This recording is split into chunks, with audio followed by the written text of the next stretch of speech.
Boa noite, Dom. O que vou contar aconteceu quando eu morava em Hachioji, no Japão. Eu estava na faculdade na época, tinha me mudado para Tóquio vindo de Chiba.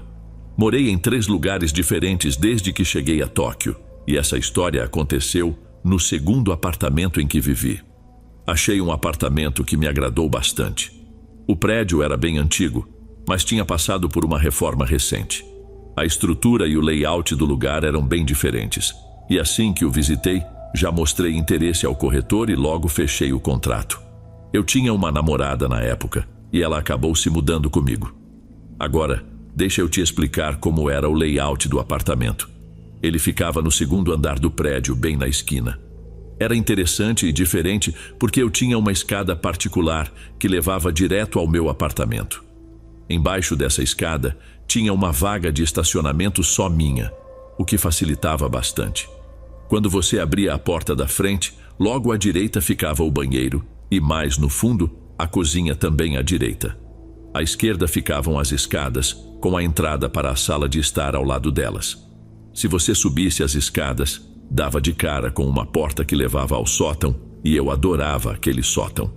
Como eu disse, a planta do lugar era bem incomum, mas muito legal. No entanto, logo depois que nos mudamos, coisas estranhas começaram a acontecer. Minha namorada adorava o apartamento tanto quanto eu. Um dia estávamos sentados na sala bebendo e assistindo TV, quando ambos ouvimos o som da maçaneta girando. Minha namorada entrou em pânico imediatamente, ficou super assustada.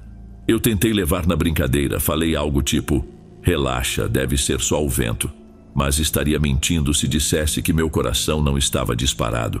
Eu só tentava manter a calma e não mostrar nervosismo. Definitivamente parecia o som da porta. Alguns segundos depois, ouvimos de novo. Dessa vez, minha namorada começou a entrar em pânico de verdade. Estava quase chorando. Que tipo de namorado eu seria se não fosse verificar? Então disse a ela para esperar ali, enquanto eu ia ver de onde vinha o barulho. Eu estava apavorado. Era muito estressante. Saí da sala e fiquei cara a cara com a porta da frente, e foi aí que vi o que estava causando o barulho. A maçaneta da porta estava se mexendo para cima e para baixo, como se alguém do lado de fora estivesse tentando entrar. O pânico me atingiu na hora. Enquanto a maçaneta balançava e a porta tremia, parecia que tinha uma força real por trás. E então me dei conta. A porta não estava trancada. Assim que pensei nisso, a porta se abriu. Eu esperava encontrar algum maluco mascarado com uma faca, mas não tinha ninguém lá fora. Aquele medo específico foi sumindo aos poucos, e eu chamei minha namorada. Ah, não se preocupa, deve ser só alguma coisa soprada pelo vento fazendo barulho. Eu menti para acalmá-la. Mesmo sem ninguém do outro lado da porta, eu continuava com muito medo. Acho que o mais assustador é justamente aquilo que a gente não vê. O que desafia a lógica e a razão é o que assusta de verdade. Decidi tentar esquecer o que aconteceu e seguir em frente, meio que beber para relaxar. Eu não sou muito resistente com bebida.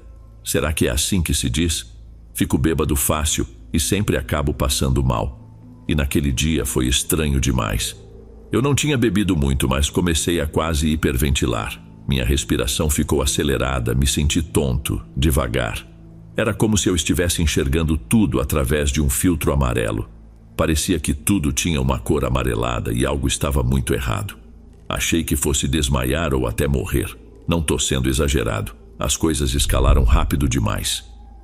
Eu fiquei ali sentado, entrando em pânico por dentro, até que não consegui mais aguentar. Virei para minha namorada, respirando com dificuldade, e pedi para ela chamar uma ambulância. Ela ligou, a ambulância chegou e eu fui levado para o hospital. Lá me informaram que eu tinha hiperventilado, provavelmente por causa de algum estresse. Disseram que os sintomas já estavam diminuindo e, como você sabe, eu só estava em casa, sentado e bebendo.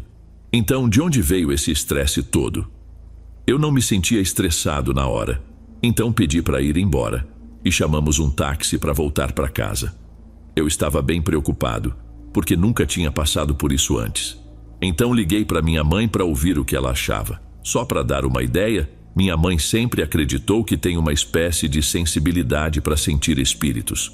Eu, por outro lado, sou mais cético com essas coisas. Não esperava que ela dissesse o que disse. Ela falou: Isso parece os primeiros sinais de possessão, então você precisa ter muito cuidado. Isso me deixou realmente assustado. A hiperventilação acabou se tornando uma coisa frequente. Eu fui aprendendo a lidar um pouco melhor com cada episódio, mas decidi que não queria mais ficar naquele apartamento. Algo parecia terrivelmente errado ali. Tentei sair o mais rápido possível, e minha namorada concordou porque ela também queria sair e percebeu que aquilo estava me afetando. Eu fazia de tudo para passar o mínimo de tempo possível no apartamento. Assim que minhas aulas terminavam, eu procurava outras coisas para fazer fora de casa para me manter ocupado. De vez em quando eu ia jogar nos caça-níqueis. Nunca tinha me interessado por isso antes e, sinceramente, não jogo mais. Foi uma distração estranha e temporária. Depois eu buscava minha namorada no trabalho e voltávamos para casa juntos. Cerca de um mês se passou desde o incidente com a porta e uma noite voltamos para o apartamento. Como eu já tinha mencionado, tinha uma vaga bem próxima das escadas onde eu gostava de estacionar. Mas dessa vez, quando chegamos, havia um monte de gente no estacionamento. Vi que um deles era um monge e o resto estava vestido de luto.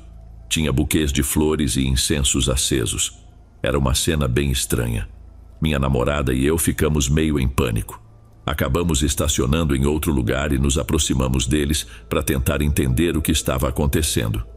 O monge então sorriu para mim e disse: "Ah, não se preocupe, agora está tudo bem. Por favor, não se preocupe." Eu não entendi nada.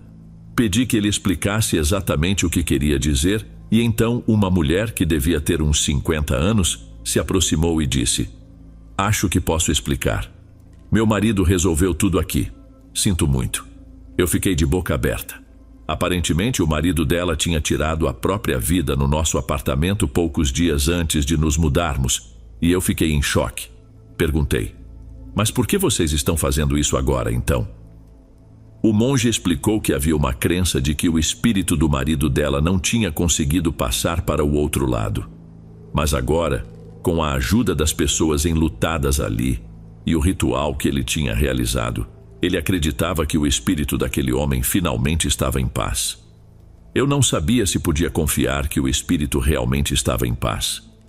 O que eu senti durante aqueles episódios de hiperventilação foi um medo tão profundo que eu nunca mais queria passar por aquilo. Então, apesar das garantias do monge, eu reclamei com o proprietário e acabei me mudando. Fico feliz em dizer que os episódios de hiperventilação pararam imediatamente e minha namorada e eu levamos uma vida bem mais tranquila agora. Antes de irmos para o próximo relato, se você é novo por aqui, não se esqueça de se inscrever no canal e ativar o sininho para receber as próximas histórias. Sua presença é importante e seu apoio é essencial. Bem, vamos continuar.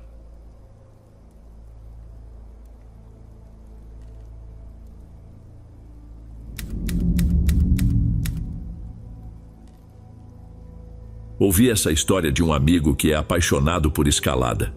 Ele é realmente fissurado nisso e já subiu e conquistou várias montanhas ao longo dos anos. Nós fazemos parte do mesmo clube de escalada. Ele me contou sobre uma aventura que teve em que precisou pagar para estacionar, uma espécie de pedágio pelo tempo que ficaria ali. O cara que cobrou a taxa pegou o endereço e algumas informações de emergência, só por precaução. Ele chegou por volta das 8 da manhã, o que é mais tarde do que o normal para ele. Naquele dia, ele estava escalando sozinho e começou a se preparar. A montanha era bem alta, mas como já sabia que chegaria tarde, ele decidiu que ia passar a noite no cume. O rapaz que cobrou o pedágio disse para ele que tinha uma cabana não tripulada lá em cima e ele poderia usá-la como quisesse. Ele curtiu mais essa ideia do que a de montar sua barraca. Então decidiu que aproveitaria bem o tempo e a experiência. A subida foi tranquila, sem nenhum problema, e ele pôde aproveitar a vista deslumbrante lá de cima. Ele era a única pessoa no topo e a cabana estava vazia. Preparou um café, admirou a imensidão da montanha e ficou assistindo ao pôr do sol. Quando a noite chegou, começou a esfriar bastante, então ele entrou na cabana. Ele tinha levado um pouco de álcool e tomou um gole enquanto fazia o jantar e ouvia o rádio. Depois do jantar, da bebida e de toda a escalada, ele estava exausto, então decidiu ir para a cama logo, para acordar cedo e começar a descida pela manhã. Apagou a lanterna e a cabana ficou completamente escura.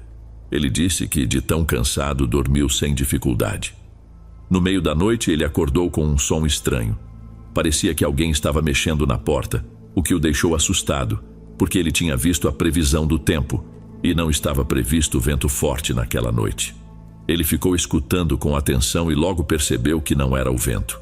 Era outra coisa. O barulho parecia o de alguém tentando abrir a porta e de passos do lado de fora. Sabe quando você está no escuro, tentando encontrar algo com a mão como a maçaneta de uma porta? Ele disse que o som era exatamente esse. Ele deu uma olhada rápida no relógio e percebeu que já passava das 2 da madrugada. Ele duvidava que outro alpinista estaria tentando subir a montanha naquela hora da noite, no escuro total. Será que realmente tinha alguém lá fora tão tarde assim? Eu sei que algumas montanhas são ligadas por cordilheiras, permitindo que você caminhe ou escale de uma para outra, mas aquela montanha não era assim. Primeiro, você precisava pagar o pedágio no estacionamento. Segundo, não havia outra montanha por perto, era só aquela, com uma única trilha de escalada. Então, com base no que ele sabia e na sua experiência, não era para haver ninguém por ali. Ele disse que era impossível, e isso o deixou apavorado. Deitado dentro do saco de dormir, ele tremia. Não conseguia encontrar coragem para sair, então fingiu que estava dormindo, mantendo os olhos levemente abertos, esperando e torcendo para que o barulho na porta da cabana parasse ou simplesmente fosse embora. Mas suas esperanças foram em vão. Alguns instantes depois, ele ouviu o som da porta se abrindo lentamente, rangendo de forma ensurdecedora. Ele disse que, naquele momento, começou a rezar com todas as forças em seu coração. O suor escorria pela testa e ele tremia sem parar. Ele abriu um pouco mais os olhos e viu 4 figuras na entrada da cabana, iluminadas pela luz fraca da lua. Um garoto, uma garota, um homem e uma mulher. Todos estavam vestidos com roupas esfarrapadas e rasgadas. Não carregavam lanternas ou qualquer tipo de luz e pareciam completamente habituados à escuridão. Eles entraram na cabana. Meu amigo fechou os olhos e continuou rezando para que fossem embora. Ele estava apavorado com aquela família. Eles desafiavam toda a lógica em que ele acreditava. Não tinha como eles estarem ali, mas lá estavam eles, e agora dentro da cabana. Ele ouviu os passos pesados deles pelo chão de madeira, como se estivessem procurando alguma coisa. Aqueles segundos se arrastaram, e ele ficou imóvel, fazendo de tudo para que eles não percebessem sua presença. E então, tão rápido quanto chegaram, eles se foram sem trocar uma palavra e sem fechar a porta.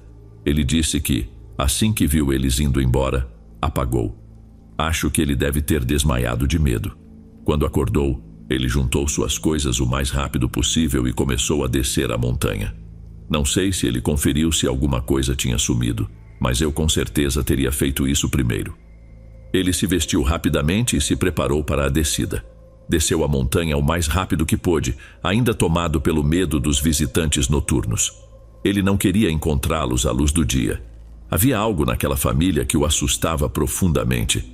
Ao chegar no pé da montanha, ele falou com o homem do pedágio e contou o que tinha acontecido.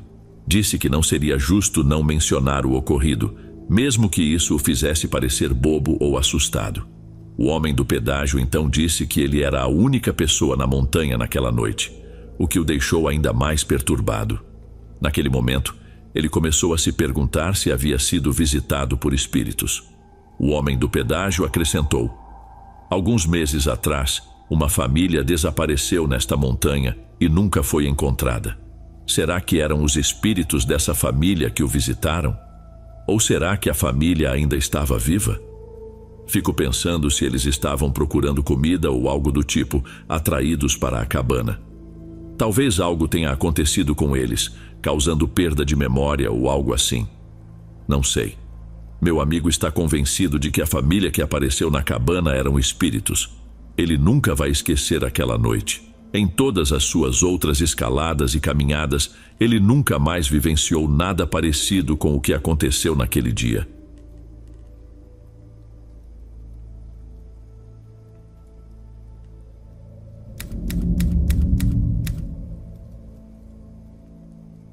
Sempre que durmo fora do meu quarto habitual, tipo em um hotel ou algo assim, começo a ouvir um som estranho. Parece quase como alguém soltando um suspiro ou exalando. O som vem de algum ponto do quarto, mas eu nunca consigo descobrir de onde exatamente. Dá a impressão de que tem outra pessoa dormindo no quarto comigo. Mesmo com as luzes acesas, ainda ouço esse som e nunca consigo encontrar a fonte. É realmente muito esquisito. Já tentei tirar fotos e gravar vídeos com o meu celular, mas quando assisto depois, não aparece nada.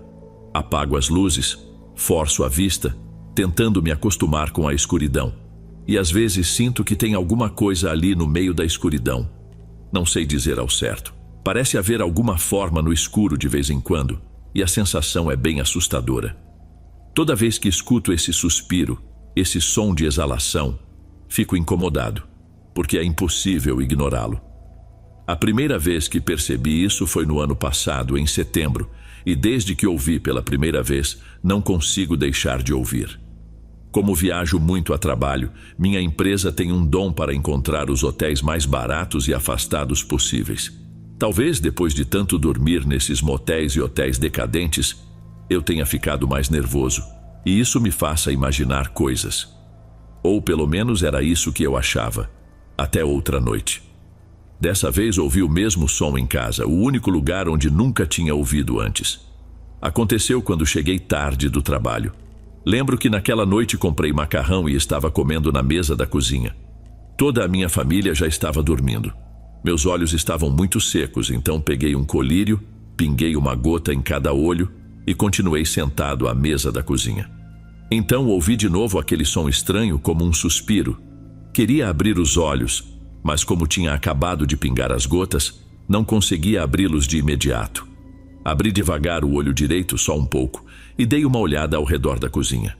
Claro, como sempre, não havia nada lá. Isso era novidade, porque eu só tinha ouvido esse som fora de casa, mas naquela noite, ouvi aqui. Fiquei irritado. Eu queria respostas.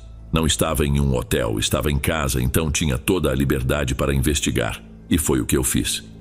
Revirei a cozinha inteira, mas não era de lá que o som vinha. Pensei que talvez fosse do corredor. Nada. Perto da porta dos fundos, talvez? Também não. Eu estava forçando os ouvidos, tentando perceber de onde vinha. Tinha certeza de que o som estava na cozinha. Saí da sala e voltei, tentando resetar minha audição ou obter ouvidos frescos. Não sei se isso é uma frase de verdade, mas foi o que me veio à mente.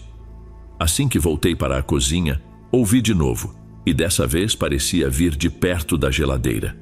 Na hora, pensei que podia ser só algum ruído mecânico, talvez o resultado de muitas noites mal dormidas. Mas aí o som apareceu, misturado com o leve zumbido da geladeira. Está aqui. Eu sei que está aqui, pensei, enquanto me abaixava para procurar.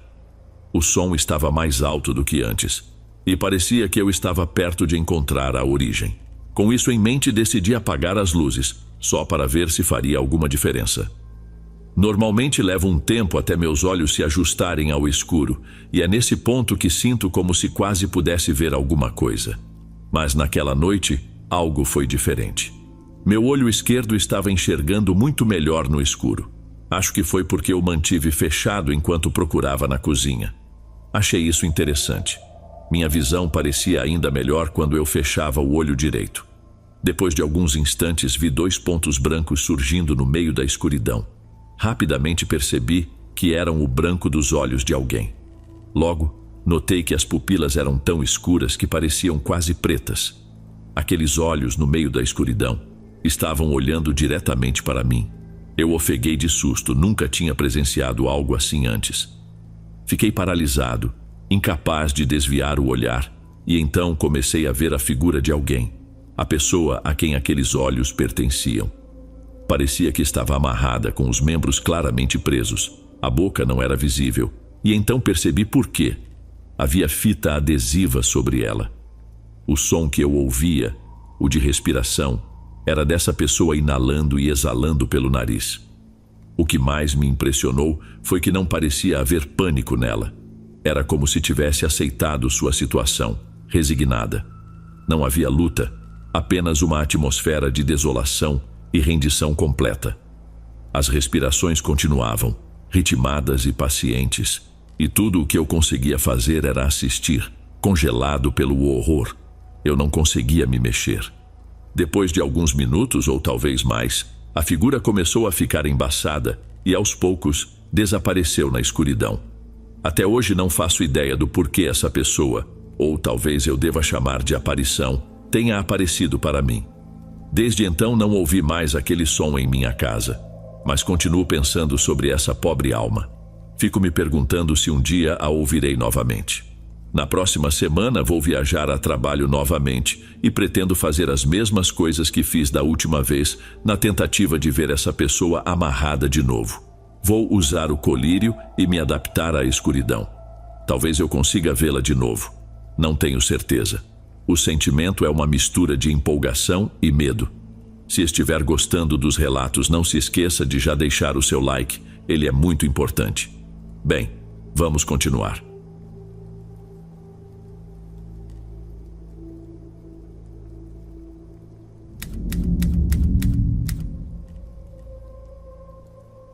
Isso aconteceu pouco antes de um feriado nacional. Não faz tanto tempo assim.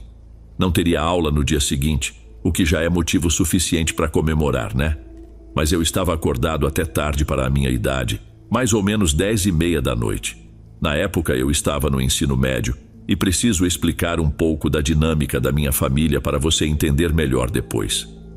Meu pai faleceu quando eu era mais novo. Minha mãe trabalha o tempo todo e eu moro com meus avós. Naquela noite meu avô não estava em casa e minha avó estava lá embaixo, fazendo sabe-se lá o quê. Eu estava estudando para umas provas, aquelas que parecem super importantes, mas que você se pergunta por quê. Só que, para ser sincero, eu estava bem mais interessado nas minhas músicas do que nos estudos naquela fase. Costumava ouvir as canções no meu PSP. Resolvi dar uma pausa, descansar os olhos. Deixei o PSP de lado, me joguei na cadeira e fechei os olhos por um instante. Quando abri de novo e olhei para a porta do quarto, vi algo que me fez dar um salto. Havia algo estranho ali. Era como a silhueta de uma pessoa, só que ninguém da minha família. Apenas uma sombra no formato de alguém, espiando por detrás da porta, no corredor. O mais bizarro é que, do outro lado do corredor, tem um quarto vazio, sem motivo para a sombra estar ali. Minha primeira ideia foi que minha mãe ou minha avó tinham deixado uma janela aberta e sei lá, talvez fosse só uma cortina balançando, numa posição que parecia muito com alguém. Ou talvez a cortina tivesse se prendido na varanda, algo assim. Mas logo vi que isso não fazia o menor sentido, principalmente pelo jeito que aquela sombra estava se inclinando, como se estivesse realmente me observando pela porta. Não era um jogo de luz. Eu vi aquela sombra sair do quarto de hóspedes e vir pelo corredor. Parecia que ela estava focada em mim, e mesmo com a escuridão, dava para perceber pelos movimentos que aquela coisa estava me encarando. Ela se esgueirou pela porta do corredor com as costas coladas na parede. Fiquei observando enquanto ela recuava lentamente em direção às escadas, e antes que eu pudesse vê-la descer, ela simplesmente desapareceu. Agora vem a parte estranha. Parecia ter a minha altura e, pela silhueta, o mesmo cabelo e as mesmas roupas que eu. Isso é complicado de explicar, para ser honesto.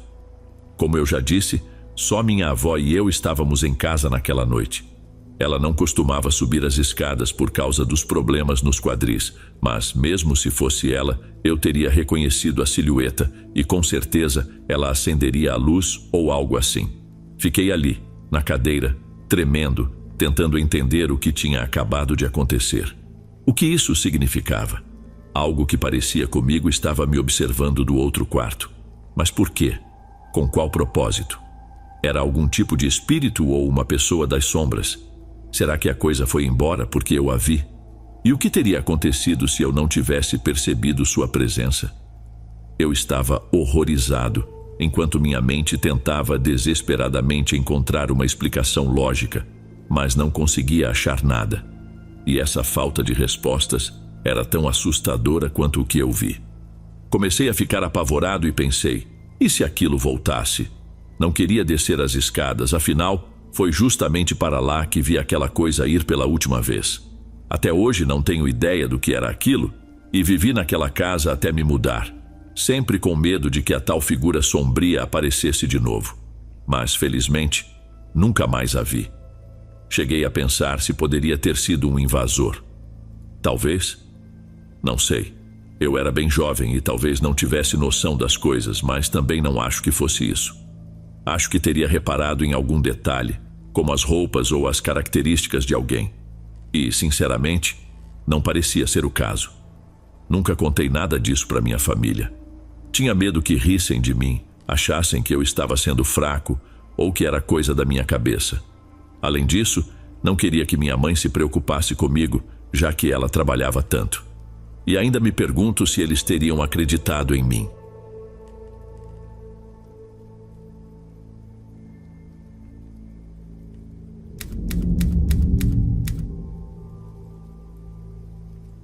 Isso aconteceu mais ou menos há 5 anos, quando eu ainda morava com meus pais. Lembro que estava doente na época. Acho que era um resfriado ou febre, algo assim.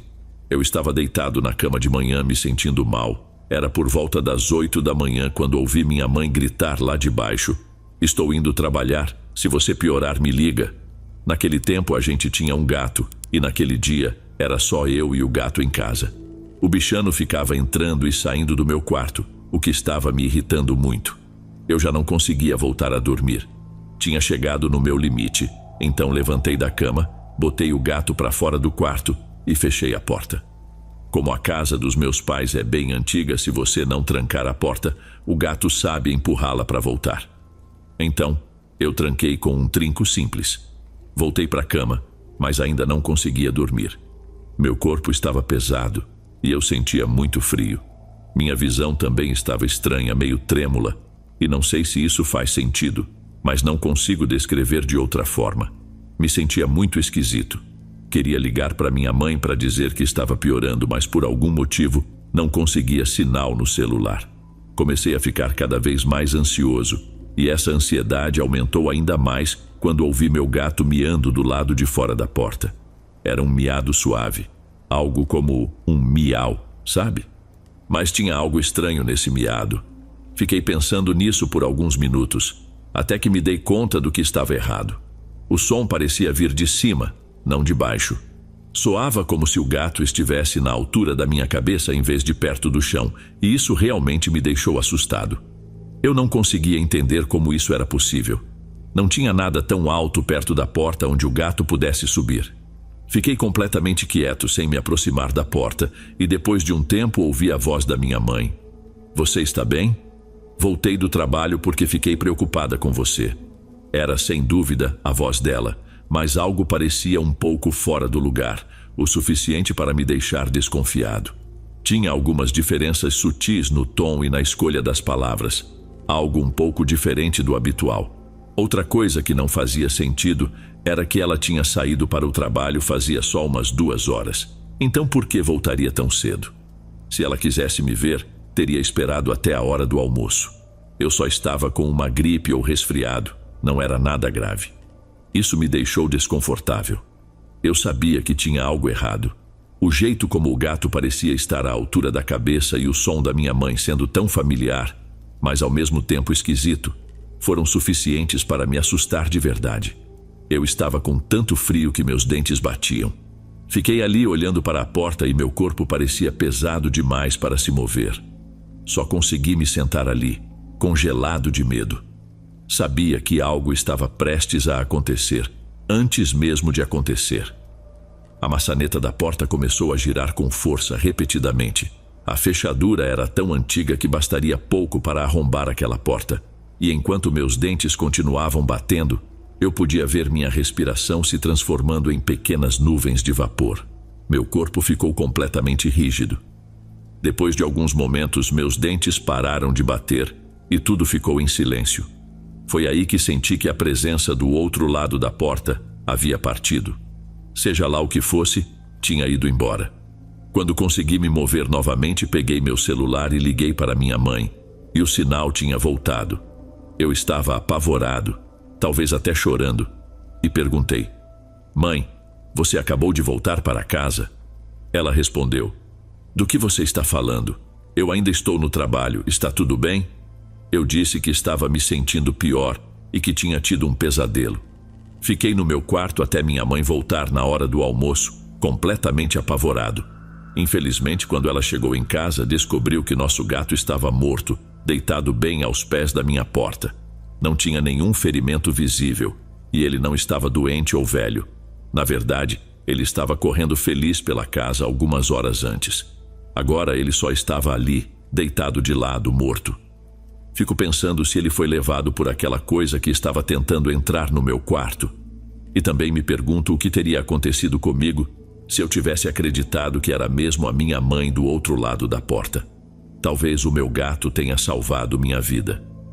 Passei anos tentando encontrar uma explicação para o que aconteceu comigo naquele dia, e gostaria de compartilhar algumas das coisas que descobri.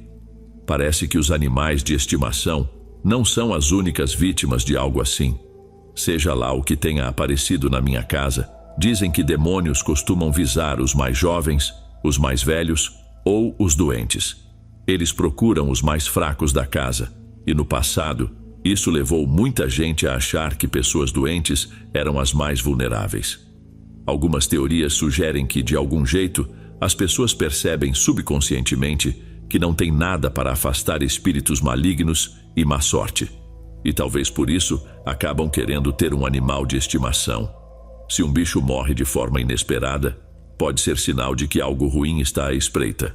Acho que é por isso que as bruxas mantinham gatos pretos. Não sei ao certo, mas essas são só minhas teorias baseadas no que vivi de forma tão aterrorizante.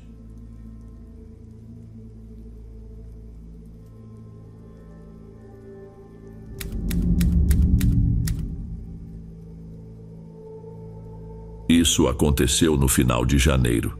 Sou guarda florestal nas montanhas e, depois de fazer a ronda, estava voltando para fechar o portão principal. Um vento forte vindo do norte carregava a neve leve para baixo, à esquerda do vale, criando o que parecia ser uma pequena tempestade de neve. Achei curioso e resolvi parar um instante para observar de onde estava.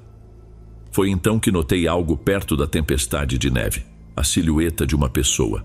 Ela também estava ali olhando para aquela cena. Como já estava ficando tarde e frio, decidi descer e falar com ela. Quando me aproximei, percebi que a pessoa estava falando. Parecia uma conversa acontecendo, mas a voz só surgia nas pausas entre os uivos do vento. A figura parecia estar conversando com alguém, disso eu tinha certeza. O único detalhe é que eu não conseguia ver com quem. Comecei a pensar se alguém estava machucado ou perdido e fiquei preocupado. Ao me aproximar, reconheci quem era. A neve e a pouca luz tinham dificultado minha visão, mas conhecia aquele sujeito. Ele morava na minha rua, fomos bons amigos na escola. Chamei por ele. "Ei, o que você está fazendo aqui?" Soltei até uma risada enquanto falava, mas quando ele virou para me encarar, sua expressão era séria, como de costume. "Ei, sobre o que você está falando?" Ele respondeu. "Ué, parecia que você estava conversando com alguém. Não vejo mais ninguém por aqui. Com quem você estava falando?" "Ah, eu estava só batendo um papo com o Akira." Fiquei ali paralisado por alguns instantes. Aquela resposta não era o que eu esperava. Akira era o filho dele, que infelizmente faleceu de câncer infantil aos 7 anos, logo no início da primavera. A perda do menino não parecia ter afetado ele visivelmente. Para falar a verdade, essa foi a primeira vez que ouvi ele mencionar o nome do filho desde o funeral. Ele não parecia ter mudado muito depois que o Akira partiu, a não ser pelo fato de ter ficado muito calado. Quando estávamos em algum evento ou festa, ele simplesmente se sentava num canto, quieto, com aquela expressão sombria no rosto. Isso não era tão diferente de como ele já era antes da morte do filho. Nunca o vi expressar sofrimento, nem mesmo no funeral do Akira. Ele ficou em silêncio o tempo todo, apenas observando, enquanto a pobre esposa dele chorava sem parar. Eu lembro que ele olhou para cima, encarando as pessoas ali como se fôssemos inimigos. Naquele momento pensei que ele estava travando uma batalha interna com as emoções, ou talvez apenas não quisesse demonstrar o que estava sentindo. Pode ter sido orgulho, ou talvez vergonha. Mas quem sou eu para saber o que ele estava passando? Só parecia que ele estava reprimindo tudo, escondendo a dor. 9 meses depois do funeral, foi que o encontrei lá na montanha, conversando com o vento gelado. Estava só caminhando, gosto de vir aqui. De repente ouvi uma voz e tive a sensação de que alguém estava me chamando. Quando me virei, vi o Akira ali, parado. Eu o ouvi. Não sabia o que dizer ou fazer. O vento cessou e, de repente, a montanha inteira ficou estranhamente silenciosa. Parecia que o tempo havia parado, como se até as montanhas quisessem ouvir a história dele. Akira, sabe o que ele me disse? Não seja duro com a mamãe. Eu sei que ele podia ser rígido às vezes. Minha esposa ouviu ele brigando com o filho antes do fim. Ele vivia dizendo para o garoto: pare de chorar. Chorar não resolve nada. Isso já te dá uma boa ideia do tipo de pessoa que ele é. Em cidade pequena, todo mundo sabe de tudo, e as fofocas correm rápido. Eu sei que posso ser uma pessoa difícil. Não quero ser assim. Mas parece que de vez em quando não consigo evitar. Ele falava como se estivesse realmente pensando no conselho que o filho lhe deu, mesmo depois de tanto tempo. Olhei para o lado, e quando voltei, o Akira tinha sumido. Ele inclinou a cabeça e olhou para o céu, continuando a falar mais alto do que o normal. Isso realmente me deixou preocupado. Sabe, depois de tanto tempo sem vê-lo, e agora ser repreendido pelo meu filho, isso me deixa com raiva, me deixa triste. Estou sentindo tantas coisas agora. Não sei nem o que devo sentir. Ele foi se calando, mas continuou olhando para o céu. O luto, que coisa horrível, não é? Você me conhece, eu quase nunca choro. Mas olha para mim agora. Só fico me perguntando quando essas lágrimas vão parar de cair. Lágrimas escorriam pelo rosto dele, e a cada soluço, pequenas nuvens brancas de ar condensado surgiam de sua respiração. A dor que aquele homem sentia no coração devia ser insuportável. Em poucos instantes, suas bochechas já estavam encharcadas. Então ele soltou um grito do fundo da alma, algo tão profundo que parecia que tudo o que estava dentro dele estava sendo expelido. Suas lágrimas caíam e eu fiquei ali, observando enquanto elas se espalhavam silenciosamente pela neve. Perto do lugar onde as lágrimas caíram, percebi 2 marcas na neve fofa, pegadas que, sem dúvida, só poderiam ser de uma criança. Não demorou muito até que uma rajada forte anunciasse o retorno do vento e ele começou a soprar de novo. As pegadas logo foram cobertas pela neve recém-movida. Elas desapareceram, sumiram fisicamente, mas eu sabia que ele jamais esqueceria aquelas marcas. Elas deviam estar gravadas para sempre na memória dele. Descemos a montanha juntos enquanto o sol se punha, e quando chegamos lá embaixo, à luz fluorescente dos postes da rua, eu vi algo incrível. Aquela expressão pesada e sombria finalmente começou a desaparecer. Nunca mais vi aquele olhar depois disso, e sempre lembro dessa experiência quando a primeira neve do inverno começa a derreter, assim como, aos poucos, o gelo no coração dele também derreteu.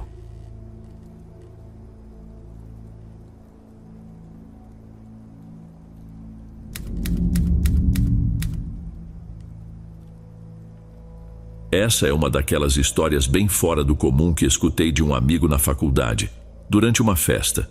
Fiquei tão intrigado que achei que valia a pena compartilhar com você. Os pais desse cara se separaram quando ele ainda era um bebê e ele foi criado apenas pela mãe. O problema é que ela não tinha como pagar uma creche, então ele passava a maior parte do tempo sozinho em casa. Já é uma situação complicada, mas o que vem a seguir é ainda mais curioso. Um dia, a mãe dele chegou do trabalho mais cedo do que o normal e encontrou o filho conversando com alguém. Ela entrou em pânico, pensando que havia algum intruso na casa. Porém, quando foi até ele, percebeu que ele estava falando alto em um apartamento completamente vazio. Ele sorria, ria e batia papo com algo que não estava lá. Conforme esse garoto cresceu e se tornou o jovem que me contou essa história, ele disse que não se lembra muito bem daquela época, mas mencionou algo que sempre o intrigou. Ele descreveu com suas palavras como se houvesse uma sombra escura no apartamento com ele. Ele ainda contou que essa tal sombra estava sempre por perto. Pode parecer sinistro, mas ele me garantiu que, na visão dele, não foi uma experiência assustadora. A sombra era como um pai extra para ele. Sempre que estava sozinho, ouvia palavras carinhosas dela, e ele até contou que a sombra brincava com ele.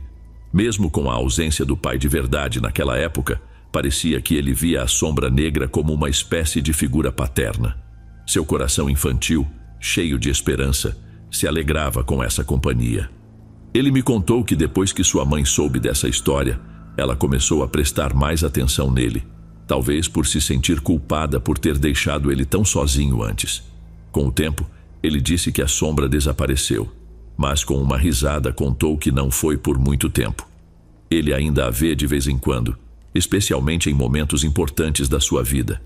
E mesmo quando não a vê todos os dias, ele sente que ela está por perto. Quando era pequeno, ele nunca teve medo de lugares escuros, como debaixo da cama ou de armários abertos no meio da noite. Ele se sentia bem nesses espaços e até hoje continua buscando pela sombra, e às vezes a encontra. Embora ele tenha contado essa história sorrindo, eu não pude evitar a sensação de que o sorriso carregava um pouco de solidão. É algo para se pensar. Talvez nem todas as sombras sejam figuras assustadoras ou malévolas. Se você curte histórias de eventos paranormais, estranhos e inexplicáveis, adoraria que você se juntasse à nossa comunidade, que está crescendo cada vez mais. Clique no botão de se inscrever e ative as notificações para não perder os próximos episódios. Estou separando ótimos relatos para o próximo vídeo, e seria uma pena se você perdesse. E se quiser apoiar o canal, é só deixar o seu like. Isso já ajuda bastante.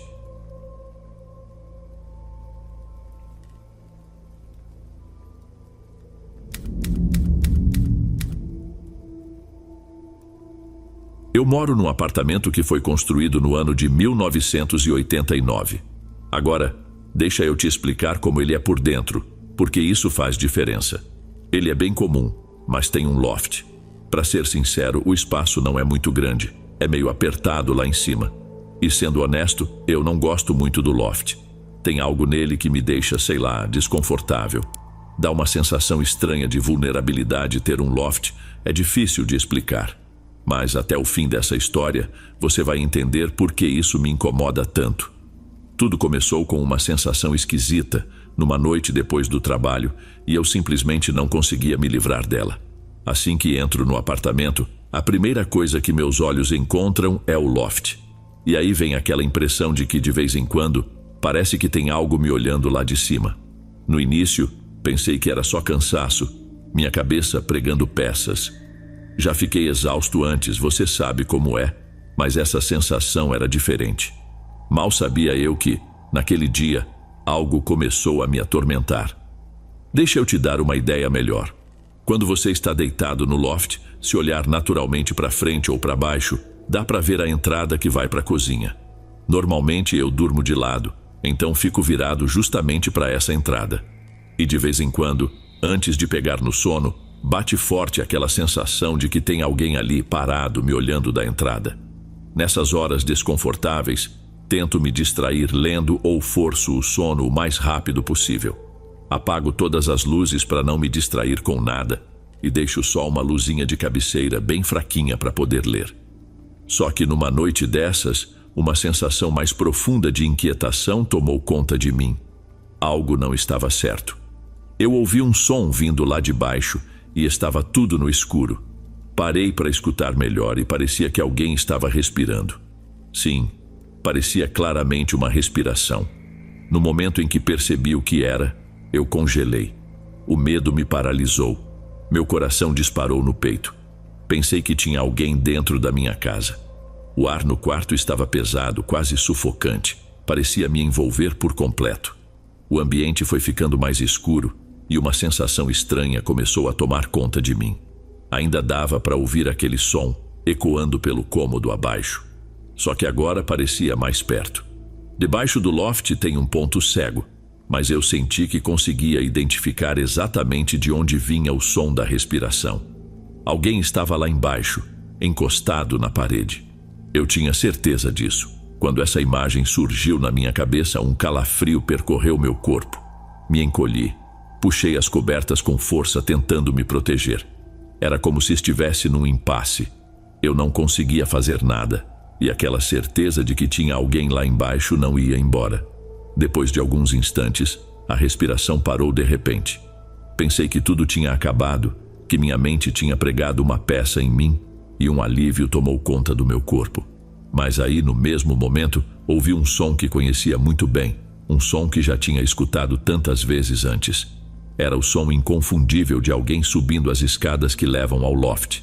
E soava exatamente como se alguém estivesse subindo em minha direção.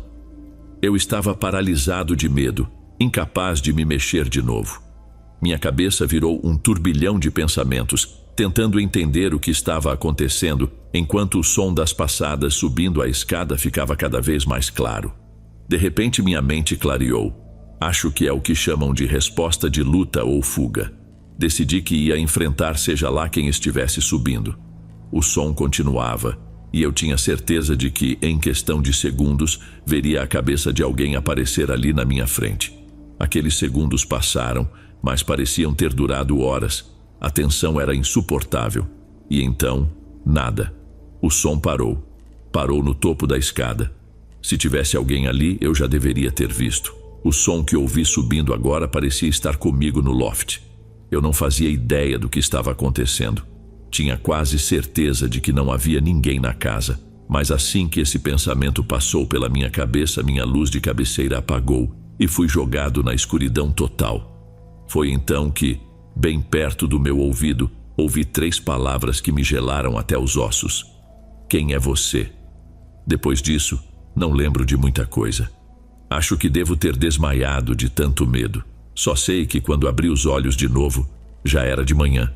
E por algum motivo, não sinto vontade de procurar explicações ou entender o que aconteceu naquela noite. Estou pensando se devo me mudar e sinto que isso pode ser só o começo de algo maior. Tem algo definitivamente errado no meu apartamento e não acho que vou conseguir lidar com isso se acontecer de novo.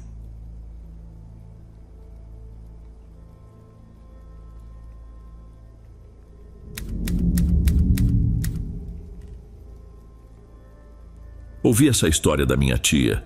Ela passou a vida toda trabalhando em um hospital. Como você pode imaginar, ela viu e viveu muitas coisas. Uma noite ela me contou como foi quando começou como enfermeira. Ela disse que o mais complicado era lidar com o turno da noite. Pelo jeito que descrevia o trabalho e as tarefas que precisava fazer, parecia que ela ficava sempre muito ocupada. Tinha que fazer rondas frequentes a noite toda e ainda responder a qualquer mudança no estado dos pacientes. Ela achou complicado se acostumar ao horário noturno, já que seu corpo estava habituado a dormir, quando, na verdade, teria que estar trabalhando. Além disso, ela contou que o fato de estar praticamente sozinha em um hospital escuro durante a noite era apavorante. Ela sentia isso no começo, mas imaginava que, com o tempo, se acostumaria. Em uma dessas noites, ela estava andando pela ala escura do hospital, fazendo suas rondas. Enquanto passava pelos quartos, ela dava uma olhada nos pacientes para ver como estavam. Quando chegou a um dos quartos no 3º andar, viu um paciente sentado, olhando fixamente pela janela. Era um senhor de idade, já nos seus 80 anos. O homem percebeu a presença da minha tia parada na porta, observando-o, e perguntou: "É a enfermeira Nozaki que está de plantão esta noite?" Ele não desviou o olhar da janela, mas como estava escuro, minha tia pôde ver o reflexo de seu rosto, e ele parecia sorrir. Minha tia o encorajou a deitar novamente e descansar. Não era a primeira vez que ela ouvia alguém mencionar esse nome desde que começou a trabalhar à noite. Vários pacientes falavam dessa enfermeira Nozaki. Geralmente eram comentários positivos. Um paciente até chegou a dizer que a enfermeira Nozaki era muito melhor que ela no trabalho. Minha tia nunca foi do tipo que sente ciúmes profissionais. Ela é sinceramente tão tranquila e paciente. No entanto, como os pacientes sempre mencionavam esse outro médico ou enfermeira, ela decidiu que faria um esforço para descobrir quem era. Ela foi procurar nos registros e arquivos. mas não encontrou nenhuma enfermeira Nozaki nas listas de ponto que os médicos e enfermeiras deviam assinar no início dos turnos. Pelo que sabia, ninguém com esse nome trabalhava naquela ala.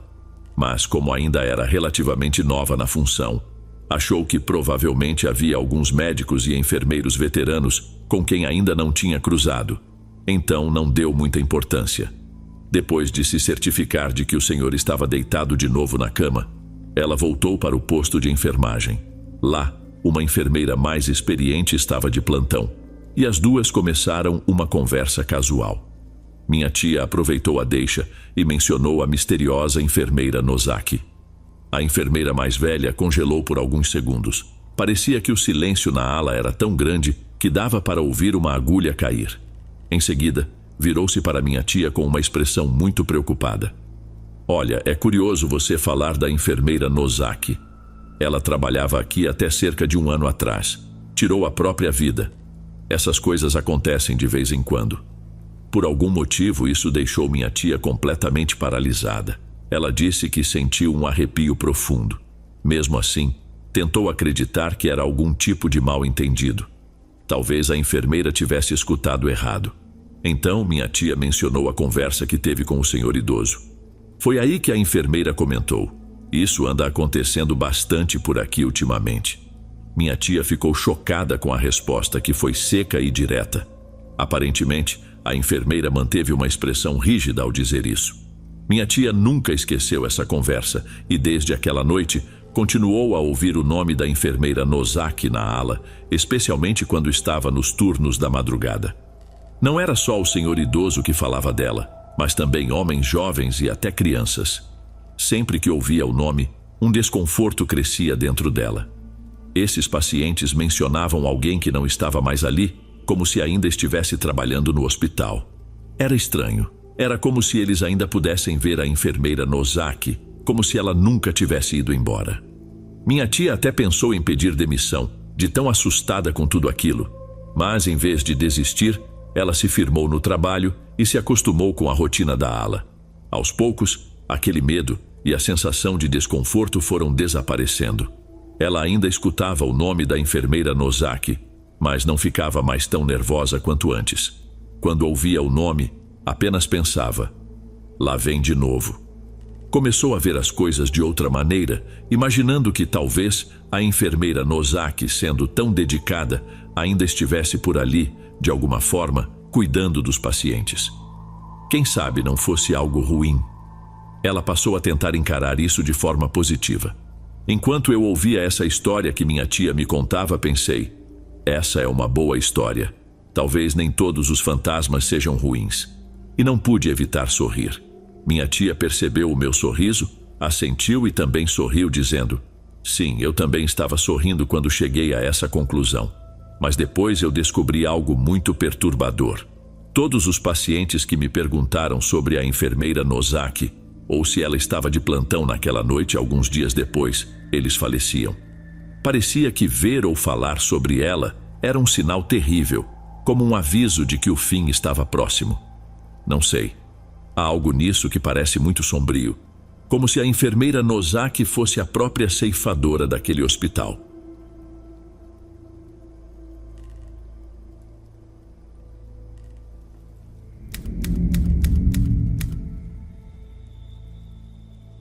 Quando eu era criança, minha família tirava férias todos os anos.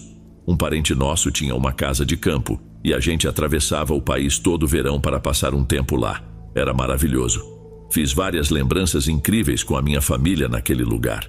Mas quero compartilhar algo estranho que aconteceu comigo numa dessas noites.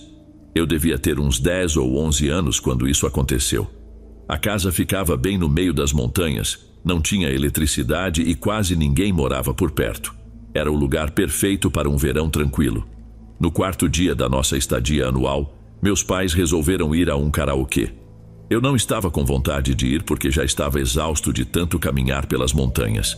Eles disseram que eu poderia comer lá, e foi isso que me convenceu. O karaokê era literalmente no meio de um campo, a meio caminho da descida da montanha. Acho que ficamos lá por umas 2 horas, talvez mais. Lembro que, já no final, eu estava lutando contra o sono. A sala de karaokê era bem barulhenta. Estávamos numa sala privada, então era só a minha família ali.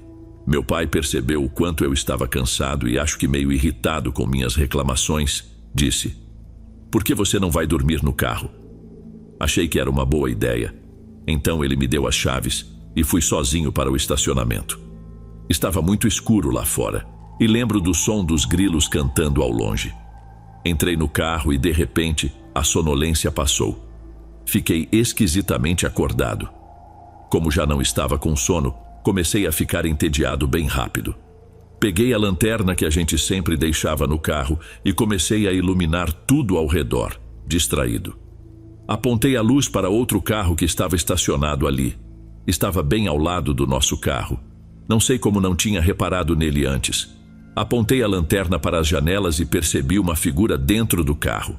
Achei que seria falta de educação iluminar o rosto dessa pessoa.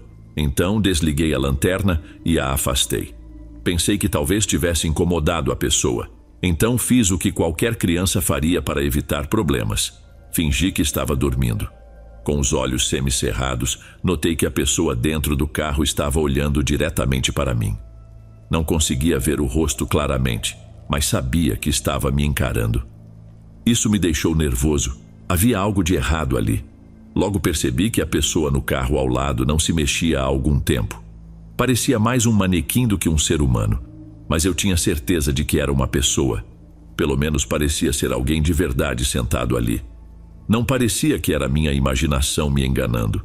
Senti um calafrio subir pela espinha. Já não estava confortável de ficar dentro do carro. Decidi que era hora de sair. No instante em que senti essa necessidade de sair, a figura no outro carro começou lentamente a virar a cabeça, apenas a cabeça, em minha direção, enquanto o corpo permanecia imóvel. Eu estava completamente paralisado. Era como se estivesse preso ao banco. Como já estava sentado ali há um tempo, meus olhos se ajustaram à escuridão. Agora, conseguia ver melhor o contorno da pessoa no carro ao lado. A cabeça se movia devagar demais e a tensão era quase insuportável. Quando a cabeça virou para metade do caminho na minha direção, senti minha espinha endurecer de gelo. O rosto daquela pessoa estava num estado de pura destruição. Havia cicatrizes vermelhas, grossas e cruéis cobrindo todo o rosto, cicatrizes tão grandes que engoliam as feições. Eu não conseguia ver os olhos ou o nariz. Tentei reunir todas as minhas forças para correr, mas meu corpo simplesmente não respondia. O suor escorria da minha testa e lágrimas começaram a se formar nos cantos dos meus olhos, mas eu continuava preso. Agora, mais velho, só consigo comparar aquela sensação com a paralisia do sono, só que eu estava totalmente acordado. Em certo ponto, cheguei a pensar que estava sonhando. Continuava repetindo na minha mente: acorda, acorda, mas não conseguia. Não dava para acordar porque eu não estava dormindo, e aquilo estava realmente acontecendo. Fechei os olhos com força e mantive eles assim o máximo que consegui. Não faço ideia de quanto tempo se passou, talvez uns 4 ou 5 minutos, e então decidi abrir os olhos. Aquele rosto cheio de cicatrizes ainda estava me encarando. A única coisa que lembro daquela noite é esse rosto destruído me observando. Depois fui acordado pelo meu pai, que me sacudiu.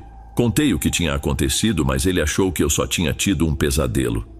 Não parecia muito preocupado. Eu, por outro lado, tinha certeza de que foi real.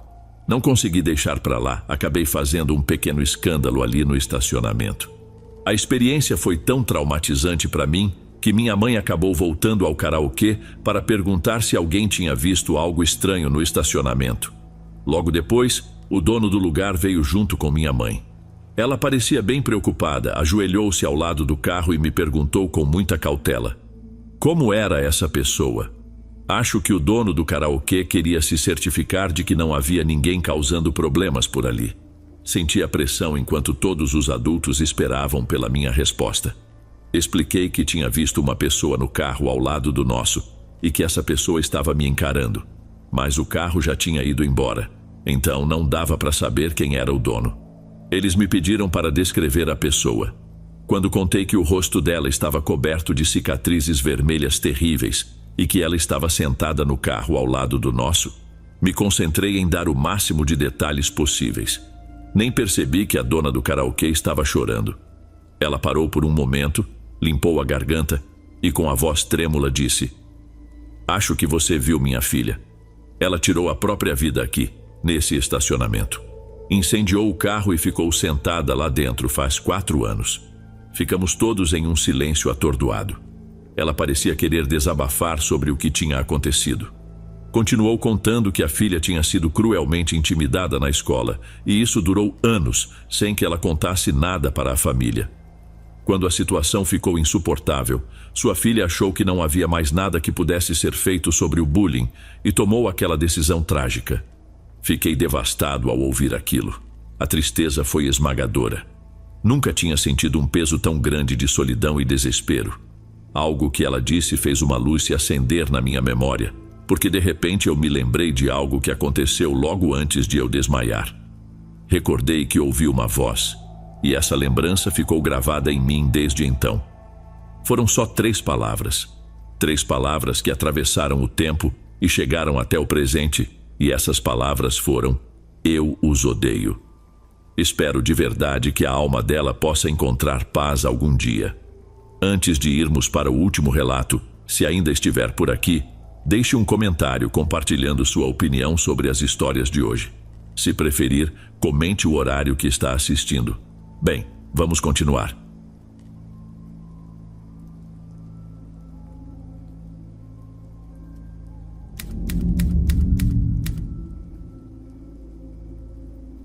Eu nunca vou esquecer o que aconteceu quando eu estava no ensino fundamental. Eu cresci nos arredores de Tóquio, em uma área mais afastada. Não era o melhor lugar para se viver. Morávamos em um bloco de apartamentos simples, mas era o que a gente podia pagar naquela época. O prédio era velho e meio precário, mas era o nosso lar. Curiosamente, o térreo era ocupado por um restaurante chinês, que não tinha uma boa fama.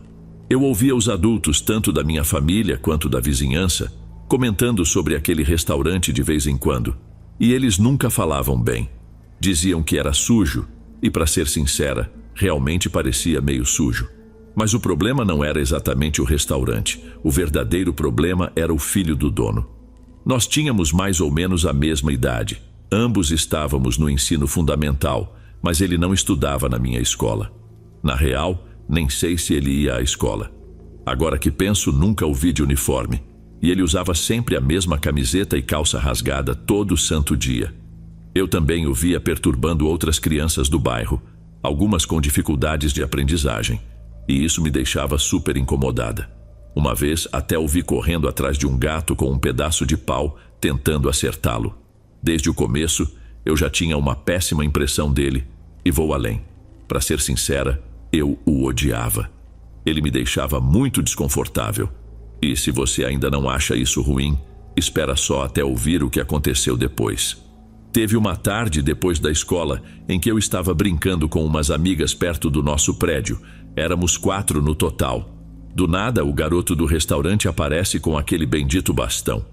Eu não o vi chegando na hora. Percebi que ele estava lá quando senti minha saia sendo levantada. Virei, chocada, e minhas amigas ficaram boquiabertas. Fiquei cara a cara com ele. Gritei na hora. Perguntei algo tipo: "O que você acha que está fazendo?" Ele me encarou sem um pingo de vergonha, como se não tivesse feito nada de errado. Não parecia irritado por ter sido pego no flagra. Na verdade, ele parecia bravo com a minha reação e fez aquele barulho de tesque, sabe?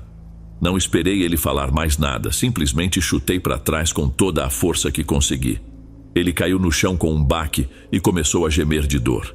Ele me encarou e eu esperava que ele fosse revidar. Mas ao invés disso, ele sorriu, e vou te dizer, aquele sorriso me deu arrepios. Naquele momento, eu soube que precisava evitar aquele garoto a todo custo. Quando saía para brincar com minhas amigas, se eu avistasse o garoto do restaurante, fazia o possível para não cruzar o caminho dele. Até chegamos a brincar em lugares mais distantes de casa, só para evitar a chance de encontrá-lo. Mas, de repente, ele começou a aparecer em outros lugares. Era como se ele sempre soubesse onde estávamos e, claro, assim que o víamos, nos dispersávamos igual pombos. Ninguém queria ficar perto dele.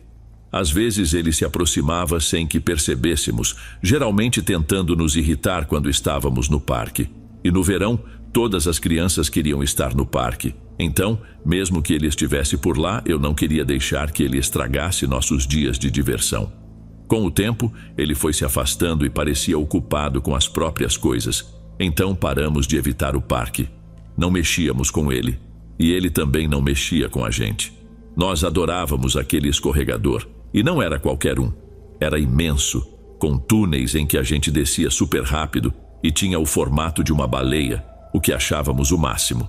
Um dia, quando chegamos lá e subimos as escadas para escorregar, vimos 4 garrafinhas de suco no topo. Tinha um bilhete embaixo delas, escrito em um pedaço de papel rasgado, e dizia: "Grátis, pegue", com uma letra horrível. Uma das minhas amigas começou a gritar e comemorar, dizendo coisas tipo: "Olha só, ganhamos algo de graça." Mas eu estava desconfiada. Meus pais sempre me alertaram a não pegar coisas na rua, e isso parecia uma dessas situações, então preferi não me envolver. Uma das minhas amigas, a Sara, disse algo como: "Do que você está com medo? Isso é pra gente." E pegou uma das garrafinhas. 2 outras amigas se juntaram a ela, e de repente eu me senti como a estraga prazeres por não participar. Cada uma delas pegou uma garrafa e gritou: "Tem certeza de que você não quer uma?" Sara olhou para mim, meio irritada porque eu não ia pegar uma. Enquanto ela desrosqueava a tampa da garrafa, foi a primeira a tomar o suco, inclinando a cabeça para trás e bebendo rápido. Ela conseguiu dar uns 3 goles até que aconteceu. De repente, ela se dobrou para frente e começou a cuspir o suco, ou melhor, a vomitar. Ela estava vomitando com tanta força, parecia algo saído direto de O Exorcista. E logo em seguida ela começou a tossir muito e nós rimos dizendo: "É isso que você ganha por beber rápido." Mas aí percebemos que tinha um problema. Ela simplesmente não parava de tossir. Todas nós ficamos olhando para ela pensando: ela está tossindo demais, quando isso vai parar? Aí eu quebrei o silêncio e perguntei: "Você está bem?" Mas ela não respondeu. Continuava tossindo e se engasgando. A brincadeira já não tinha mais graça. Ela começou a cuspir, e quando vi a saliva dela no chão, parecia marrom.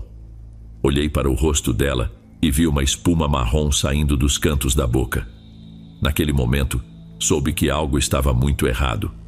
Começamos a gritar, e o pânico tomou conta de nós, todas chamando por Sara, querendo desesperadamente que ela dissesse que estava tudo bem.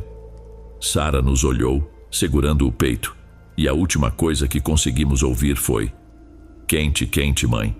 Ela se contorcia. Uma mulher mais velha que nos viu chorando e gritando veio correndo e perguntou o que tinha acontecido. Tudo o que conseguimos dizer foi que Sara havia bebido o suco que encontramos no topo do escorregador. Enquanto tentávamos explicar em meio ao desespero, vimos o rosto da mulher mudar para uma expressão de puro horror. Ela rapidamente pegou um celular flip da bolsa e chamou uma ambulância. Nós, meninas, não sabíamos o que fazer além de ficar em pânico. No meio daquela confusão toda, senti uma necessidade estranha de me afastar de Sara, como se alguém estivesse me observando. Quando me virei, dei de cara com o garoto do restaurante. Ele estava agachado atrás de umas plantas no parque. Era verão, e a grama estava mais alta que o normal. Ele estava ali, agachado, assistindo à nossa confusão, com um sorriso satisfeito no rosto. Minhas outras 2 amigas, claro, não Sara, não o notaram, mas eu notei. E assim que ele percebeu que eu o havia visto, saiu correndo. Pouco depois, a ambulância chegou para socorrer Sara. Meus pais e os paramédicos começaram a me fazer várias perguntas sérias, mas eu não conseguia responder. Tudo parecia um borrão. Eu estava apavorada pela minha amiga e pensei que, quando ela fosse levada pela ambulância, poderia ser a última vez que a veríamos. Felizmente não foi. Ela se recuperou e voltou para a escola depois de 1 ou 2 semanas. Mais tarde, descobrimos que o suco que ela bebeu não era só suco. Alguém tinha misturado pesticida nele. Ninguém nunca descobriu quem tinha deixado aquelas garrafas no escorregador. Eu ouvia palavras como aleatório e sem motivo sendo jogadas para lá e para cá. No final, nunca pegaram quem colocou o suco com pesticida lá. Mas eu sabia quem tinha feito aquilo. Só não tinha como provar. Eu era apenas uma criança e não fazia ideia do que poderia fazer com essa informação. No fundo, só fiquei aliviada de que a Sarah estava de volta à escola e estava segura. Acho que também estava com medo de falar minha teoria em voz alta. Tinha receio de que, se eu contasse para alguém, ele tentaria machucar a mim ou minhas amigas de novo. Todas nós recebemos uma baita bronca sobre não mexer em coisas que não são nossas ou aceitar presentes de estranhos. Alguns meses depois, o restaurante no térreo do nosso prédio acabou fechando ou se mudou. Não sei bem o que aconteceu.